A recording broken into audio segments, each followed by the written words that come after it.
Родственники погибших в лесу женщины и ее двухгодовалого внука начали поиски только на 5-й день после их пропажи. Первые 3 суток они пытались найти их своими силами и только потом обратились в полицию. 22 мая 2016 года в ходе поисковых мероприятий в лесном массиве местности Чагда обнаружены тела женщины и малолетнего ребенка без признаков смерти криминального характера. По словам родных погибших, женщина собиралась поехать с внуком в Покровск к своей дочери. Первое время они и не знали, что те не доехали до места назначения.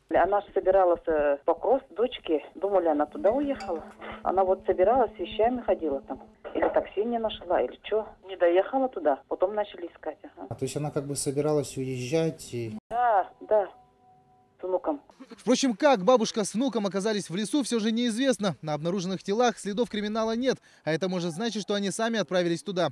По словам главного спасателя Николая Находкина, перед выходом в лес всегда необходимо предупреждать об этом близких. В глухой чаще легко может заблудиться каждый. Ребенок, пожилой человек потерялся, это сразу надо бить тревогу. Это ненормальный случай. Вообще, когда люди уходят в лес, конечно, надо оповещать своих родственников, друзей, куда пошли, в какое направление. И если заблудились в лесу, то надо стараться не уходить от того места, где потерялись.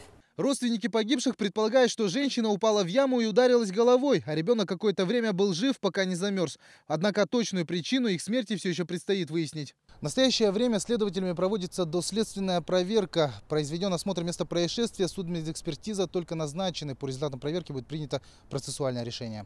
Юлиан Бояркин, Денис Попов, Вести, Якутск.